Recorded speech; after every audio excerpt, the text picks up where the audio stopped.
بسم اللہ الرحمن الرحیم۔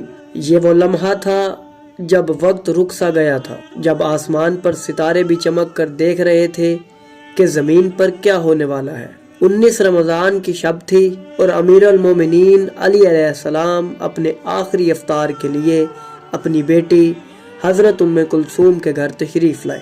ناظرین، حضرت ام کلثوم بیان کرتی ہیں کہ جب میں افطار کا کھانا لے کر حاضر ہوئی تو دسترخوان پر جو کی 2 روٹیاں، تھوڑا سا نمک اور دودھ رکھا تھا۔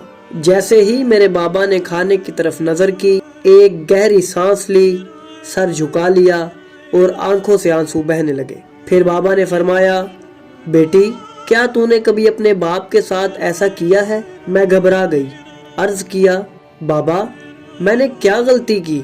بابا نے فرمایا، بیٹی ایک دسترخوان پر 2 کھانے رکھ دیے، کیا تو چاہتی ہے کہ تیرا باپ بارگاہ الہی میں دیر تک کھڑا نہ رہ سکے؟ میں تو ہمیشہ اپنے بھائی رسول اللہ حضرت محمد صلی اللہ علیہ وآلہ وسلم سنت پر عمل کرتا ہوں، جنہوں نے کبھی ایک وقت میں 2 کھانے نہیں کھائے۔ میں نے جلدی سے دودھ کا پیالہ ہٹا دیا اور پھر آپ نے صرف جو کی روٹی اور نمک سے افطار کیا۔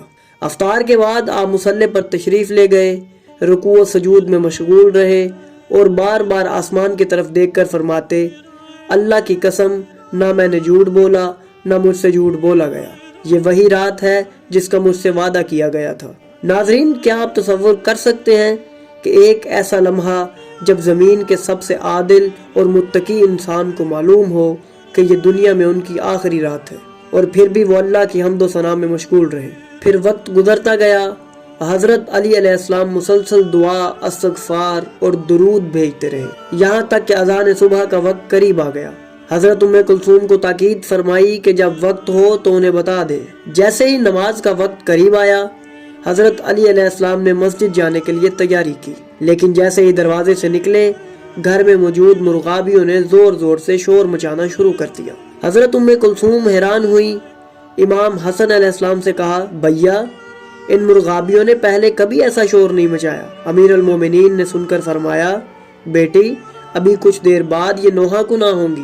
پھر آپ مسجد میں پہنچے، اذان دی اور کوفہ کی گلیوں میں آپ کی آواز گونج اٹھی۔ ناظرین، یہ وہی اذان تھی جس کی آواز سن کر سب سکون پاتے تھے، مگر آج یہ اذان سن کر فرشتے بھی بے چین تھے۔ اذان کے بعد آپ سوئے ہوئے نمازیوں کو جگانے لگے، یہاں تک کہ عبد الرحمن ابن ملجم کے پاس پہنچے جو زمین پر لیٹا ہوا تھا اور اپنی زہر آلودہ تلوار چھپائے ہوئے تھا۔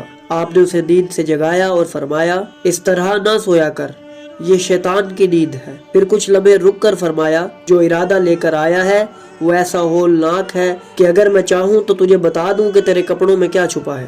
پھر وقت نے وہ لمحہ دیکھا جسے تاریخ کبھی فراموش نہیں کر سکی۔ امیر المومنین نے نماز شروع کی، پہلا سجدہ مکمل کیا، مگر جب دوسرا سجدہ کیا، وہی بدبخت آگے بڑھا، تلوار بلند کی اور ایک وار میں وہ ظلم کر دیا جس پر زمین و آسمان لرز گئے۔ جیسے ہی تلوار کی ضرب پڑی، جبرائیل کی صدا گونجی، اللہ کی قسم ہدایت کے ستون گر گئے، تقوی کی نشانیاں ختم ہو گئی اور علی ابن ابی طالب علیہ السلام شہید ہو گئے۔ ناظرین، یہ وہ لمحہ تھا جس کے بعد مسجد کوفہ کی دیواروں نے پہلی بار خون دیکھا۔ وہ زمین جس پر علی علیہ السلام کا سر جھکا تھا، وہ محراب جو اس ظلم کی گواہ بنی تھی، وہ سب آج بھی اس لمحے کو یاد کر کے کانپ جاتی ہے۔ ہم علی علیہ السلام کی سیرت سے کیا سیکھ رہے ہیں؟